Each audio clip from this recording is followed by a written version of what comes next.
Hello, I'm Natalie. I'll be going over a couple projects today. The first one's going to be an oil spill in a canal. This project is going to use differential equations to analyze a simplified model of a boat leaking oil into a canal or a straight channel. It's going to be in rectangular cross sections, D feet deep, W feet wide, at a flow rate of V feet per second.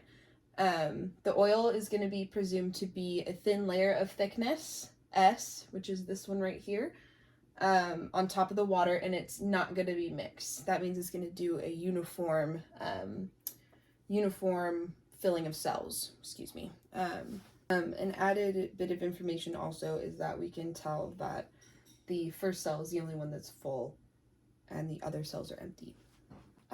Okay, so for part A of the project, we're going to be formulating a system of differential equations and initial conditions for the oil thickness in the first three cells. Essentially, we're going to be starting with our first cell, which is going to have S thickness, so that's going to be 50, so we know that, and it's going to be in an area that is 1,000 feet long by 200 feet wide. So we know that that's going to be our initial condition for the first cell. The other cells, however, the first the second and third cells, we know those to be empty. That's going to be these ones right here. So we know that S of 2 at 0 is going to equal 0, and the S of 3 at 0 is also going to be 0. Looking back at our tank equations from the beginning of the semester, we know this is going to kind of be similar to a input-output system. The boat is leaking the oil, and then that is going to be slowly and uniformly filling up the cells as time goes on. So we are going to say that ds of I with respect to t, we're going to start with our first cell, so that's going to be this, so we have S over L times W, and then we're going to subtract the next cell, which is going to be S sub I times the width times V, which is going to be our constant flow rate, and that's also going to be over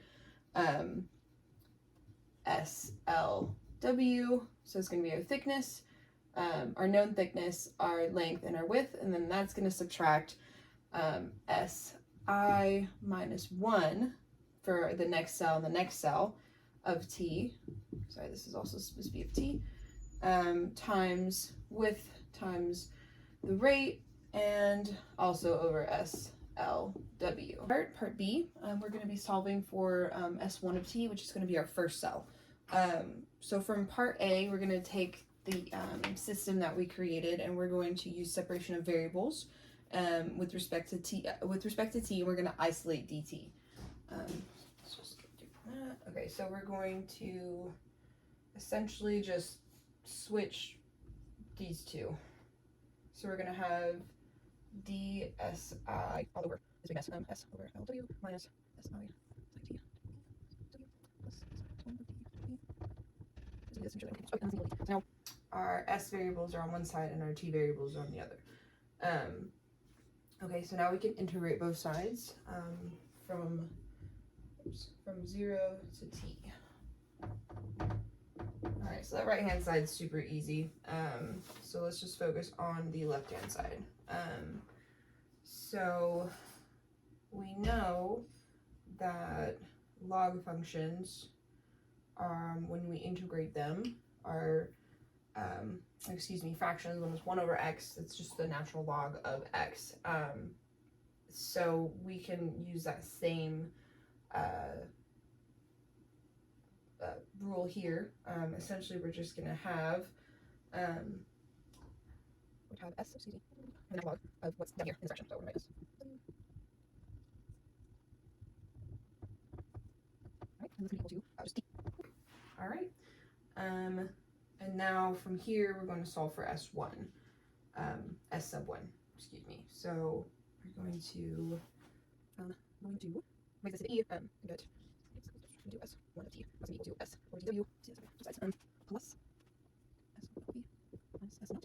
So together, and that's going to be multiplied by 1 minus E to the negative LBT over L. Awesome. So that's S1 of D. Okay, for part C, we're asked to find the maximum oil layer of thickness in cell 1 if the spill lasts for T seconds. So now we finally get to plug in some of our given information. So we're going to start here. We're going to set this equal to, okay, so we have S1 of T. That's going to equal to 1 over 100, just save ourselves some calculations there. That's going to be plus 50 over 1,000 over 60, minus 1 over 100. And that's going to be times 1 minus E to negative 1 over 60 T. All right, so we want to set this equal to T. It's going to be the same thing here. And then plugging this monstrosity into Wolfram alpha gives us T equals around 2.99, which we can round up and we're just going to say 3. So the maximum thickness at time T will be equal to 3. Okay, so for part D, we're asked to solve for S2 of T. From part C, we were able to gather that the thickness in cell 1 is equal to 2.99 or 3. And at the beginning of the question, we were told the cells would fill up uniformly, which means that the rate of change won't change, and the amount coming out of the boat will also not change. So from that, we can gather that cell 2 will fill up exactly the same way as cell 1 did. So we can just double our value that we got from C1, and we can say that C2 has a maximum thickness of 5.99 or 6. This is in feet. Part of the problem, we're asked to reevaluate our answer from part C with the length of the cells reduced to 500 feet and find out what fraction does our answer change. So I don't know if you can see this over here, but this is going to be the original picture that I had drawn where the length is at 1,000 feet. So we're going to have a longer area affected by this oil spill. And then for this one, we're going to reduce that area by a half. Now that is going to make for a smaller area affected, but a deeper area affected. So we're going to go back to our equation from part C. It's going to be T. So we're going to give it 50 over 25 times 200. That's going to be adding 50 over 500 over 60 minus 1 over 100. That's all times 1 minus E to negative T over 60. Okay. And plugging that into an online calculator, we're shown that our new cell thickness for S1 of T is in fact going to be equal to 5.99 or around 6. So we can see that from that problem alone that the length and the thickness are inversely related. So our fraction, it's going to actually double. We're going to be doubling our cell thickness for this last part. All right, thank you for watching.